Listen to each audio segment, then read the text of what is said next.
Friends, welcome back to our channel మా ఇంటి రుచులు. నేను మీ స్మార్ట్ విజయ.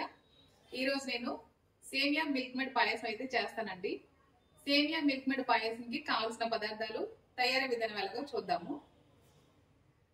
కావాల్సిన పదార్థాలు: సేమియా పలుకులండి, 1 కప్పు తీసుకున్నాను. ఇవి ముందుగా వేయించి పెట్టుకున్నాను. అలాగే డ్రై ఫ్రూట్స్ వేయించుకున్నవి, 1/2 కప్పు పంచదార, 1 కప్పు ముందుగా నానబెట్టుకున్న సగ్గుబియ్యం, మిల్క్ మేడ్, చివరిగా పాలు. కావాల్సిన పదార్థాలు అయితే చూసాం కదండి. ఇప్పుడు తయారీ విధానం ఎలాగో చూపిస్తాను. ముందుగా స్టవ్ వెలిగించుకుని ఒక మందపాటి గిన్నె అయితే పెట్టేసుకుంటామండి. పెట్టుకుని 1/2 లీటర్ పాలు అయితే వేస్తున్నాను. ఇవి ఆల్రెడీ కాచి పెట్టిన పాలండి. ఈ పాలలో మనం ముందుగా నానబెట్టుకున్న సగ్గుబియ్యం కూడా వేసేసుకుందాము. సగ్గుబియ్యం వేసుకున్నాం కదండి. ఇప్పుడు సేమియా పలుకులు కూడా వేసేస్తున్నాను. సగ్గుబియ్యము సేమియాలు వేసుకుని ఒక 10 నిమిషాలు సిమ్లో పెట్టి ఉడికించుకోవాలండి. ముందుగా నానబెట్టి ఉంచుకున్నాం కాబట్టి సగ్గుబియ్యం ఎక్కువ టైం అయితే పట్టదు.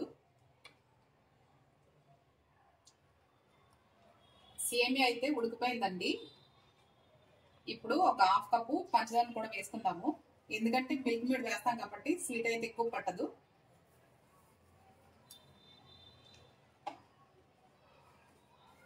పంచదార కూడా కరగనివ్వాలి.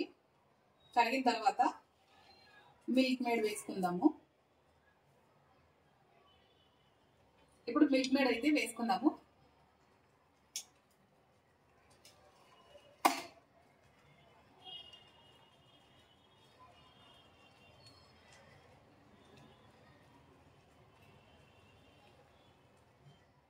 మిల్క్ మేడ్ వేసుకున్నాం కదండి.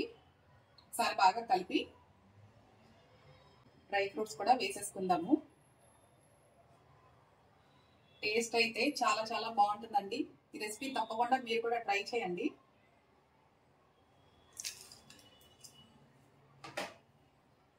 కొంచెం వేస్తున్నాను, చివరిగా గార్నిష్ చేసుకోవడం కోసం కొద్దిగా ఉంచానండి. చూసారు కదండి, డ్రై ఫ్రూట్స్ అయితే వేసేసుకున్నాము.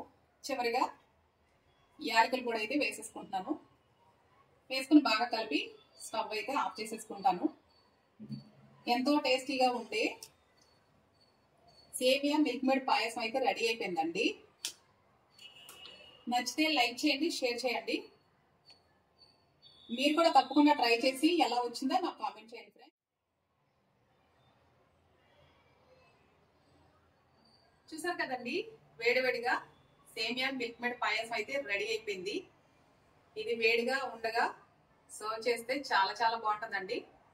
తప్పకుండా మీరు కూడా ట్రై చేయండి. నా ఛానల్ని ఫస్ట్ టైం చూసినట్లయితే సబ్స్క్రైబ్ చేయండి friends. Thanks for watching. Bye friends.